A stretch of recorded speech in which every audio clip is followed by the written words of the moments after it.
How important is it to eat cheesecake on Shavuos? Okay, maybe not cheesecake, but it's absolutely important that we have personal enjoyment on Shavuos more than any other Yom Tov. And the question is why? Shavuos is different from all the other festivals in the sense that the Gemara Pesachim tells us there's a debate between the Tanoim, Rabbi Lezer, Rabbi Yeshua, if we have to enjoy ourselves on Yom Tov or if it should be completely dedicated to Hashem. But everybody agrees that Shavuos, we have to have some personal pleasure. My timer, the Gemara says, why? Yom Shenitna by Torah, because that's the day the Torah was given. So Bishara Moyadim, with regards to Pesach and Sukkot, Pluktahi, there's a debate. If a person can completely dedicate themselves that the Yom Tov is just spiritual and all about serving Hashem, or do you have to have at least part of the Yom Tov focused on yourself and your own enjoyment? Whereas Shavuos everybody agrees that Shavuos has to have a personal focus, which means that a person should enjoy themselves with good food and drink. And the reason you do that is to show that this is a day that is good for the Jewish people and it's been embraced by the Jewish people, because this is the day in which the Torah was given to us. Bottom line, even though there are two versions, the bottom line halacha is that every Yom Tov requires some personal experience of pleasure, which means that we all have to celebrate Yom Tov with good food and drink. There's still a distinction between Shavuos and the other two major Yom Tovim in the fact that that if it was a regular Yom Tov or a Shabbos, that if a person has a very disturbing dream, they are permitted to fast on Shabbos or Yom Tov, the fast that one has to try and mediate a negative dream. Which tells us that even though Shabbos and Yom Tov are days that we're supposed to enjoy, but because, as the Alter Rebbe says, when a person has such a disturbing dream, the person can't really enjoy themselves, because the person is so bothered by the dream. Fasting, which the person understands will mitigate the dream, is actually his pleasure on Shabbos and Yom Tov. That doesn't work on Shavuos. Seeing as the obligation of Shavuos is that we should eat good food and drink and celebrate. To show that we have embraced and that we are happy with the day that we received the Torah. Practically, a person has a disturbing dream is forbidden from fasting. Which tells us on Shavuos there is something unusual. Not only is there a generic sense that it has to be a pleasurable day, and then person could fulfill their pleasure by fasting to mitigate their bad dream. It turns out that when it comes to Shavuos, there's a unique obligation, chiyuv achila, that we are required to eat.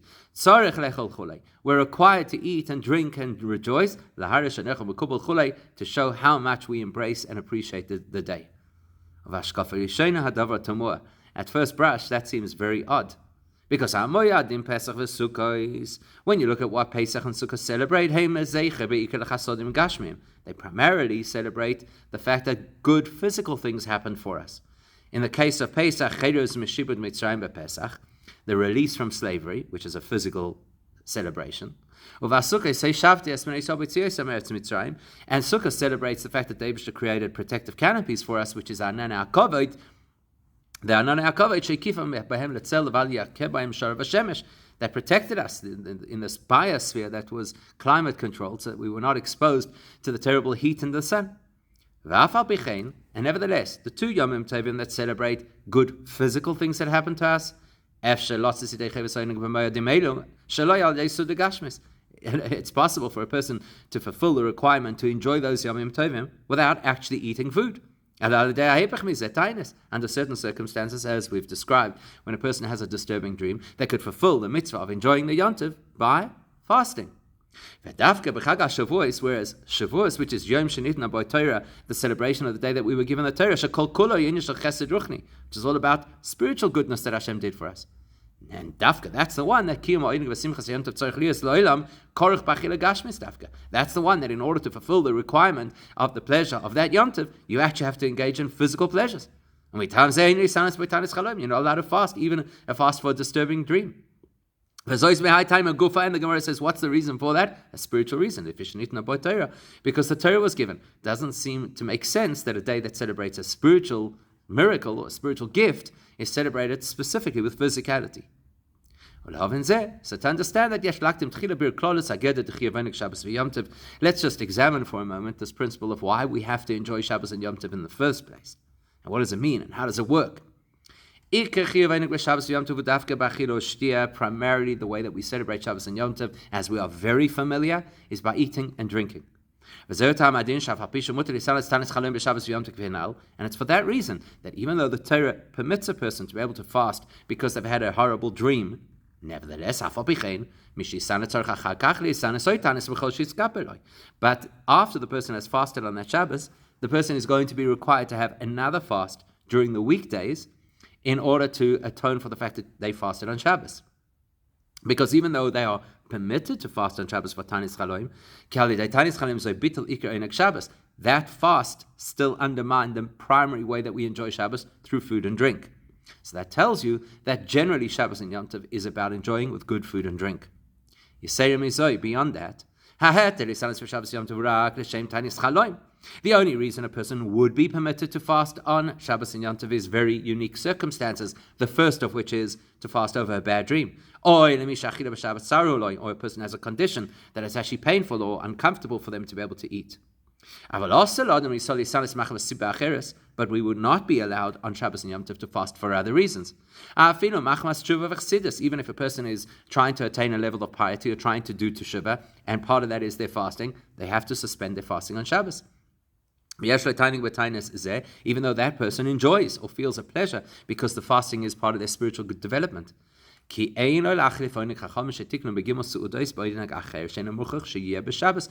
the principle is that we are not entitled to switch out the type of pleasure that the Chachamim mandated, which is good food and drink, for another kind of pleasure that happens to talk to us. So let's understand this.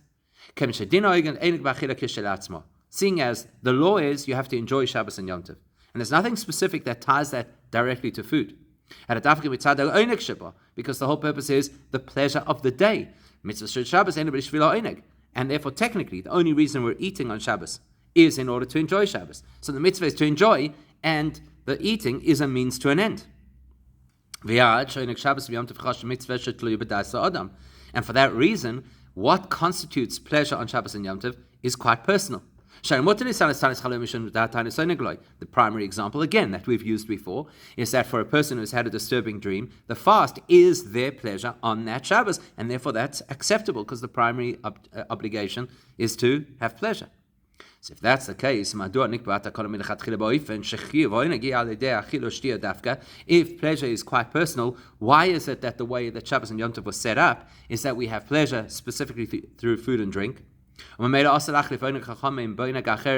we're restricted. We're not even allowed to swap the mandate of eating and drinking for something else that gives us pleasure. Logically, what should have happened is the pleasure of Shabbos should have been open-ended for every individual. Every person should have been able to choose, this is what gives me pleasure. That's what I'm going to do in honor for Shabbos and Yom Tov. And you might say, well, the reality is that the vast majority of people do enjoy good food and drink, and specifically the types of food and drink that are associated with Simchas Yom Tov, which is v'achilas basar, eating meat, or shtias yayin, and drinking wine. But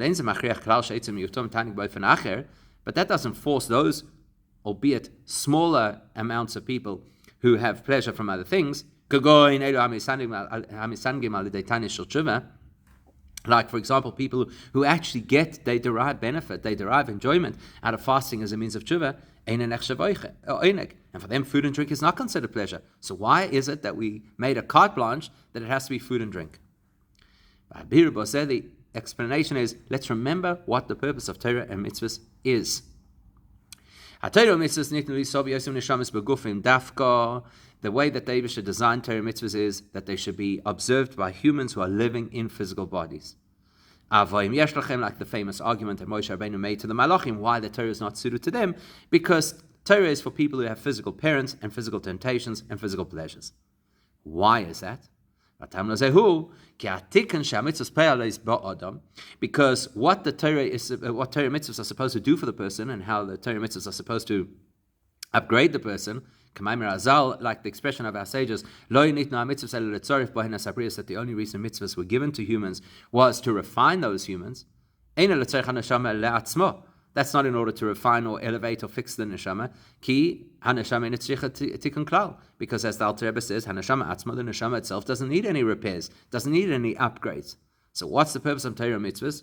To benefit the body. So that the human body should be refined, and the human body should be imbued with the value and the holiness of Torah mitzvahs. From which we can understand when the Torah tells us that Shabbos and Yom Tov have to be times that you have pleasure, you the human, the physical human being has pleasure. The intention was never that it should be some kind of a spiritual pleasure that only speaks the language of the neshama. But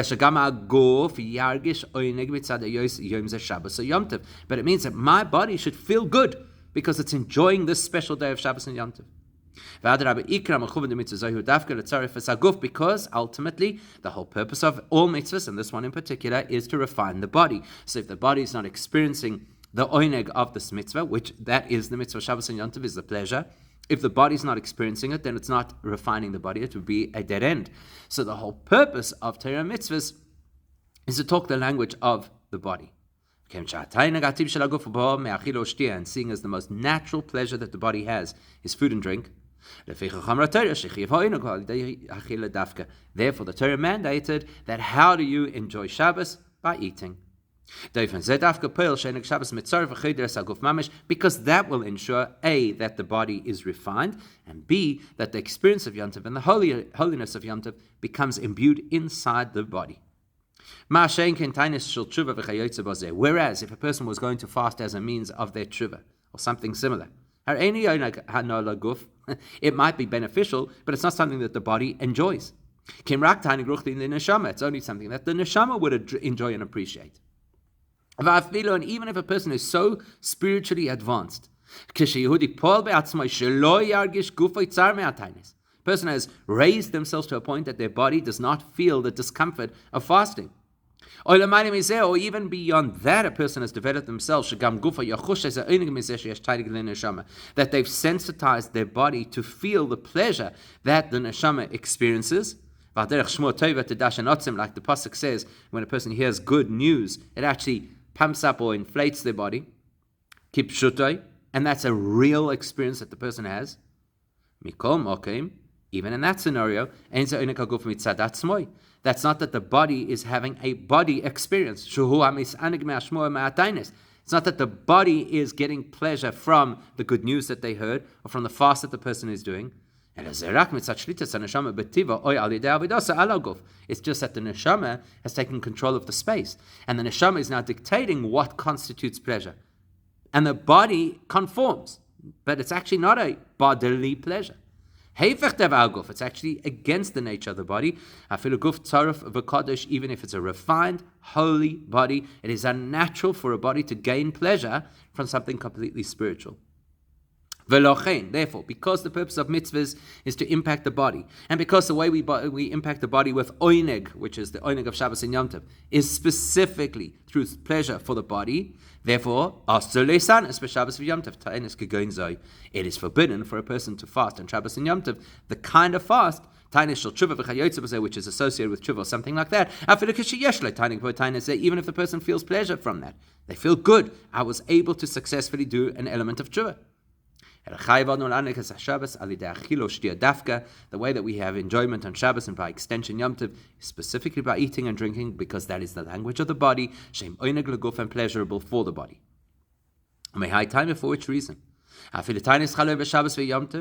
Even if a person is permitted to fast because of a bad dream on Shabbos Yom Tov, afal pishu hutra, they were given license to do so. Hadinu shetzar kapara aleo, they have to now do tshuva for that.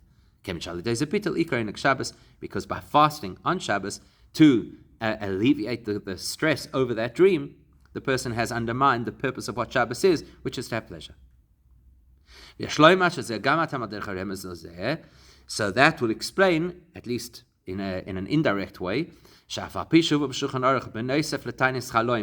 it is that the Shulchan Aruch gives other options for fasting which are permitted on Shabbos and Yom Tov. Where a person can avoid eating or fast outright for various reasons that are pleasurable to the person. So let's say, for example, that a person overate one of the meals and now they can't eat the next meal, or a person who's not feeling well, so it's not pleasurable for them to eat, or a person who has a chronic condition that they can't eat a lot. So the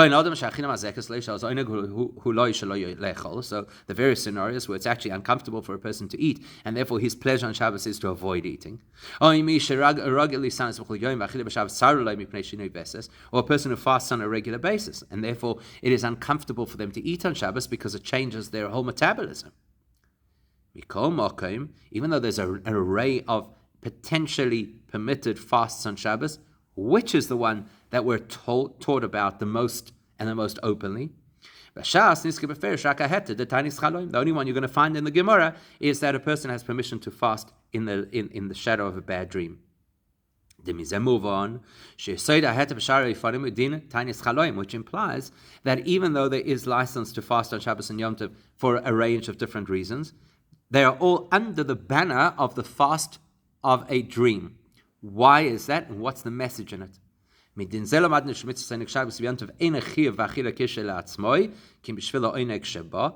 fact that you can fast for a bad dream tells us that there's no fundamental mitzvah to eat and drink on Shabbos. Rather, there's a fundamental mitzvah to have pleasure on Shabbos. And therefore, here's a person who's had a terrible dream, and not eating is actually going to give them pleasure. And from that, we can extrapolate that there are other scenarios where not eating will give the person pleasure, and that's okay. Why is it all based on the story of a fast for a bad dream? The reason why the sages specifically pegged this onto Tainis Chaloim, because they wanted to allude something to us. If a person, for whatever reason, is in a situation where they have to inquire if they're permitted to fast on Shabbos, if a person, for whatever reason, is in a situation that prevents them from pleasure due to food and drink, the only reason that that's happening is because the person is in a spiritual dream state, which means they're asleep. The neshama is somehow caught up or obscured by the golus of the body. And beyond that, it's not just the person's individual state of golus, it's the fact that generally we're living in a golus. What does that mean? So the Alter Rebbe explains, what does the pasuk in Tehillim mean when it says that when Mashiach comes and we look back at the golus, we look and realize that we had been dreaming. So he explains, when a person dreams, you can have absolute paradox, two totally contradictory scenarios happening simultaneously. And the reason is that as the Alter Rebbe explains, when we're sleeping, the rational mind is suspended, and it's just the imagination that takes over, and without the rational anchor, the imagination could take us into impossible places. So that is an illustration of how life is during the course of the Golus. That's what it's like to be a Jewish person living in Golus. Because the Golus is such an obscuring dark time, that could result in a Jewish person living in a complete paradox or even a contradiction. When the person is davening, they're completely aroused spiritually and therefore make absolute commitments to how their life is going to be going forward. Whereas davening ends and it's like a person's had a memory erasure, to the extent that the person may even conduct themselves after davening in a way that is completely opposite to what they committed to doing while they were in this aroused state during davening. You'll ask, how can a Jew be so hypocritical or so bipolar? To the extent that it's a Shabbos day, or a Yom Tov day, which is all about having pleasure, and the pleasure is associated with the human body, eating and drinking, and a Jew is completely out of touch with that. I don't want to eat today. It's not pleasurable for me today. How does that happen? We're not talking about a person who's rebelling against Judaism. To the contrary, we're describing somebody who wants to follow the Torah. That's why they're fasting, as a means of growth and a means of tshuva. So how could it be?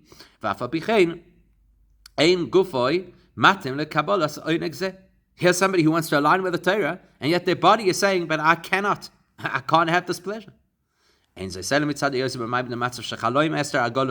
only reason is because the person is living in a dream state where paradox and even contradiction happens, and that's because we're in Golus. Yes, this is a Jew who is conducting himself aligned with the Torah.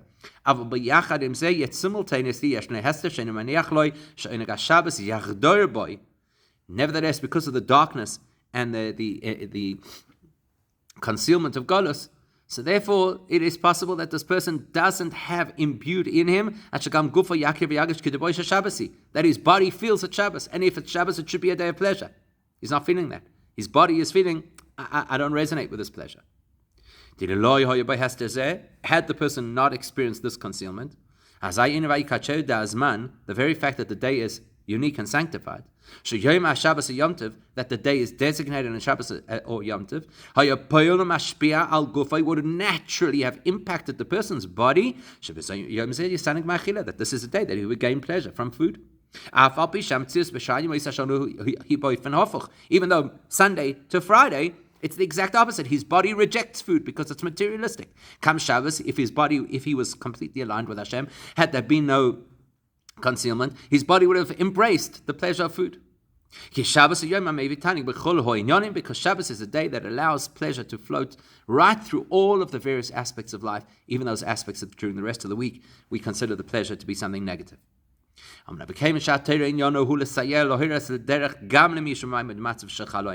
But don't worry, all is not lost. The Torah is designed to address and guide the person who's living in a dream state. As we say in Parashat Shmini, what is the Torah?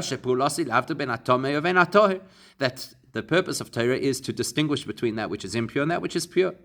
Now, why do you need the Torah to shine a light on that? Surely pure and impure are absolute opposites. Why do we need the guidance of Torah to be able to distinguish between them? That's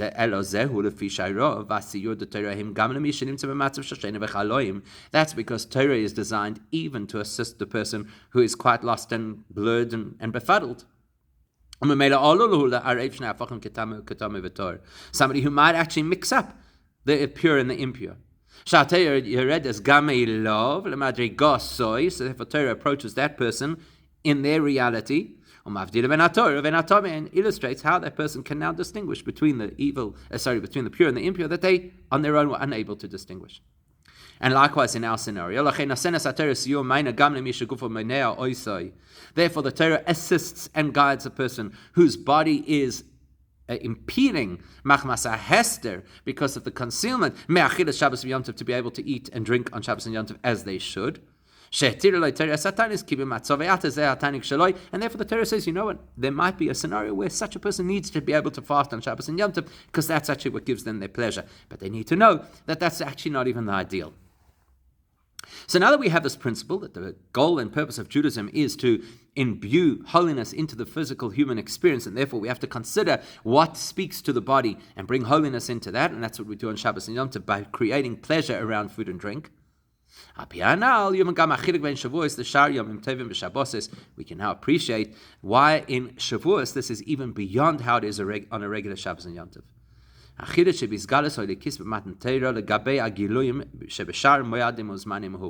Every Yom Tov reveals an element of godliness to the world. The difference between Shavuos, which is the Yom Tov of the giving of the Torah, is what degree and in what manner is godliness revealed into the world. What happened at the time of the giving of the Torah is that holiness seeped into every single aspect and facet of the creation.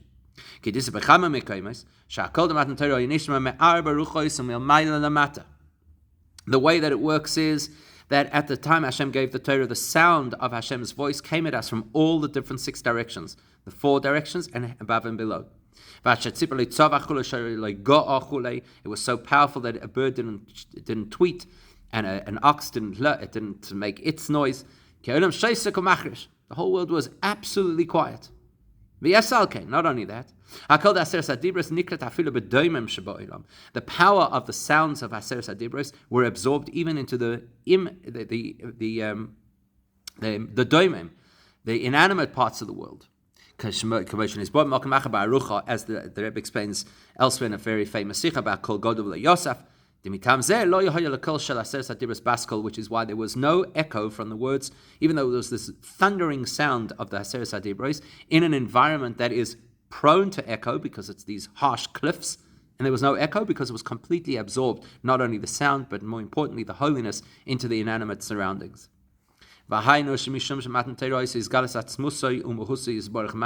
reason that could happen is because at the time of Matan Torah, Hashem's absolute essence was revealed. Because the Eibishter put himself, so to speak, within the Torah. As very famously Chazal tell us, the first word of the Aseres HaDibros, which is the first word of the whole Torah, meaning the whole Matan Torah, is the word Anoichi. That is an acronym for I, Hashem, have placed my soul into this Torah, written it into the Torah, and given it to you. The Eibishter's absolute infinite essence.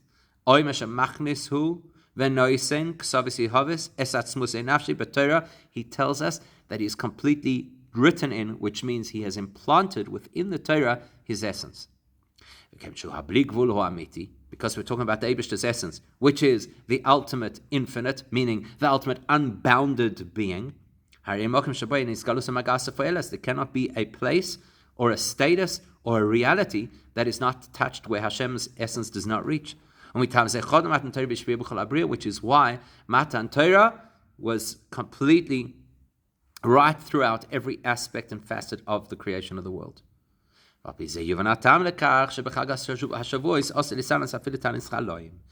explains why we may not fast on Shavuos, even the fast that is permitted on Shabbos and Yom Tov for a bad dream, etc. Because this is the day when the Torah was given, as the Gemara tells us. That's the reason why we have to eat and drink. Because Shavuos celebrates the day that Hashem gave the Torah. And the giving of the Torah is something that impacted every single facet of creation without restriction. Therefore, the way that we celebrate the joy of Shavuos has to also be without boundaries. There cannot be one part of the human being that is not touched by and inspired by and transformed by the giving of the Torah. Pesach